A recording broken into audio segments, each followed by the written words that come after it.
For lakhs of aspirants in Karnataka, KAS is more than just an exam. It's a dream, a career goal. But the journey to become a KAS officer has never been smooth. In fact, it's been a roller coaster of hope, heartbreak, and hard-fought battles. Welcome you all. Namaskara. I am Akshay. In this video, detailed analysis of KAS examination, history of KPSC, and major demands of aspirants has been discussed in detail. Let me start with a basic question. What is Karnataka Administrative Service Gazetted Probationary Examination? It is the gateway to some of the most powerful and respected administrative positions in the state. It is conducted by the Karnataka Public Service Commission. The exam recruits for Group A and B posts like Assistant Commissioners, Tahsildars, DSPs, and many more. Initially, it was a traditional examination, heavy on rote memory. But in 2011, major reforms came in. The pattern changed to resemble UPSC's Civil Services examination, basically consisting of 3 stages: prelims, mains, and interview. First stage, that is preliminary examination, consisted of 2 objective type MCQs based papers. Paper 1 focused on general studies of national and international importance and humanities. Paper 2 focused on general studies of state importance, general science and technology, environment and ecology, general mental ability. Second stage, which is very important stage, mains examination, consisting of descriptive papers, which includes qualifying papers and merit ranking papers. 4 general studies papers, 1 essay paper, 2 papers for a single optional subject. Third and final stage is interview, where oral interaction with the expert panel members happens. But with these reforms came new problems or new challenges. One of the major issues with KAS exam has been long delays. The delays that broke aspirants. Imagine this: you crack prelims, you study another year for mains, then wait and wait and wait, sometimes 2 to 3 years for just the final results. Only 4 times KAS examination has been held in last 15 years. That reflects how slow overall process has been. In the next segment, I would like to discuss how KPSC has conducted exams since 2011. 2011 is known for 2 important aspects. One is for major reform, the pattern that we discussed just now. Another for irregularities and corruption issues. Notification was announced for the 362 post of gazetted probationers, including Group A and Group B post. Examination held. Later, Criminal Investigation Department found sufficient material to infer that selection process was vitiated by corruption. Then result was scrapped by state government. Decision was upheld by the High Court of Karnataka. Due to the controversy and legal battles, candidates of 2011 batch were given special one-time permission to appear for later exams, as many had crossed the age limit. Yes, you are correct. 2011 KAS recruitment controversy was ultimately addressed through a special legislative bill. In 2022, after 11 long years of legal battles and strong lobbying efforts from the affected candidates, state government decided to table a special bill in the Legislative Assembly to resolve the issue. The bill, titled Karnataka Civil Services Validation of Selection and Appointment of 2011 Batch Gazetted Probationers Bill 2022, was introduced with the aim of validating the recruitment. While bill was a significant move, it was not without controversy. It faced criticism from various groups who argued that it was an attempt to legitimize a tainted selection process and was against the High Court's verdict. However, bill was passed with the intent of providing final resolution to a decade-long legal and administrative deadlock. Finally, selected candidates got their appointment later, now serving in different state departments. Next notification of 2014 came in 2015 for 440 posts with interview marks of 200. The recruitment was challenged in court through public interest litigation. It raised concerns about the fairness of the process, particularly because recruitment was being conducted by KPSC members against whom FIRs had been filed in connection with the 2011 scam. Final result was announced after 2.5 years. Next notification 2015 came in 2017 to fill 428 posts with interview marks of 200. 2017 case examination faced significant delays. In December 2019, final results were announced. 2017 notification came in 2020, seeking applications for 106 posts. Interview marks was reduced to 50. This time there was no option subject. Prelims held on August 24, 2020. Mains exam in turn was also delayed, was held in February 2021. Result was announced in September 2022. Recent one came in February 29, 2024 to fill 384 vacancies, which is a substantial number, making it highly anticipated exam for aspirants. Application window was open from March 4th to April 3rd, 2024.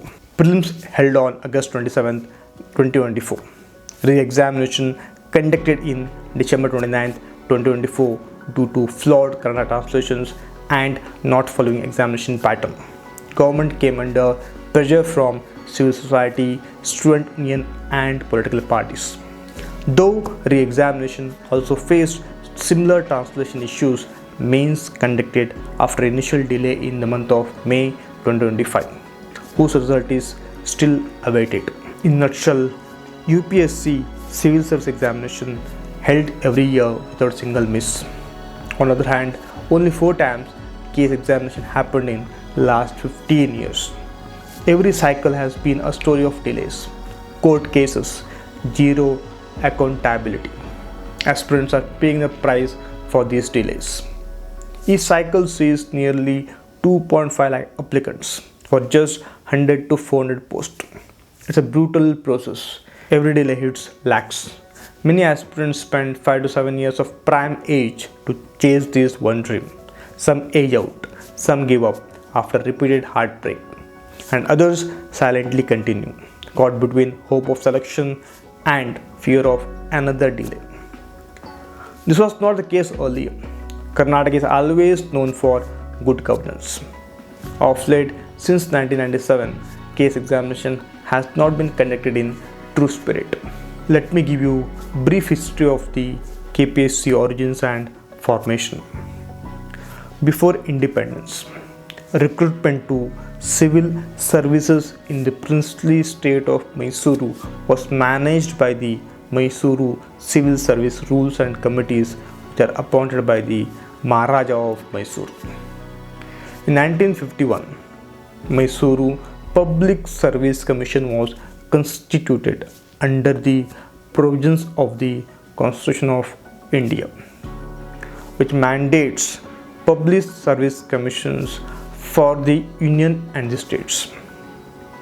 It came into effect on 18th May 1951. First chairman was Sri H.P. Gundappa Gowda. Successors have included senior administrators, judges and academicians. The formation of enlarged Mysore state, later renamed Karnataka in 1973, commission was renamed as the Karnataka Public Service Commission. It's governed by Articles 315 to 323 of the Indian Constitution. Functions broadly include recruitment to civil services and post, conducting competitive examinations, advising the state government on service rules, promotions, transfers, and disciplinary matters. Till 1990s, KPSC was known for efficient recruitment body. Of late, from then over the decades, KPSC has faced allegations of corruption, paper leaks, and irregularities in the recruitment. Several chairpersons and members have been investigated or removed. This has led to calls for UPSC level reforms to ensure fairness and credibility, as it plays a significant role in staffing Karnataka's bureaucracy, directly influencing state governance and development. Consistent delays and allegation of misconduct forced students' community in specific to demand reforms in KPSC. There is a hope. KPSC is slowly reforming itself. There is a talk of a civil service calendar like UPSC, but without a legal deadline for result declaration, future remains shaky. Students are demanding implementation of PC Hota committee recommendations in letter and spirit. Some of the prominent PC Hota committee recommendations are: first one, forming a broad-based search committee for selecting the chairman and the members of KPSC to ensure credibility and impartiality.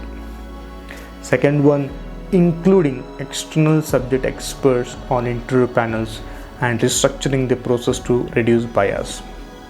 Third one, candidate ratio enhancement, recommending 1:20 ratio, that is calling 20 candidates per vacancy for the mains examination to ensure sufficient competitive screening. By the way, this committee was formed in July 2013 by the Karnataka government, appointed under Purnachandra Hota, a former UPSC chairman, to suggest comprehensive reforms in the KPSC's functioning and recruitment processes. The committee includes top bureaucrats such as the Additional Chief Secretary Kaushik Mukherjee, Principal Secretary T. Sanjeev Kumar. Thus, PC Hota Committee's 2013 reforms lead a comprehensive roadmap for improving transparency, meritocracy, and integrity within the KPSC. Implementation was slow and uneven, initially resisted, partly adopted, and finally gaining momentum a decade later. The recent 2025 reforms, including search committee and panel streamlining, reflect critical shift towards institutional credibility, even if full reform remains an ongoing process. These demands reflect years of frustration, lost opportunities, and broken recruitment ecosystem. Most importantly, there is a call for dignity, fairness, and timely justice in public employment. Delay in recruitment is crippling administrative efficiency, disrupting essential services such as education, public health, rural development, and social justice programs, and aspirants are losing faith in the system. The dream is getting shattered. Despite the chaos, dreams of serving Karnataka lives on. Lakhs of aspirants, especially from Dharwad-Hubli belt, Bengaluru-Mysore region, and Kalburgi-Gulbarga, still prepare. There is a hope. Still believe that one day the system will value their effort, and Karnataka will regain its glory of model state. If you are a KAS aspirant, or do you know someone battling this system, please share this video. Let the truth be seen. Don't forget to like and subscribe. Jai Hind.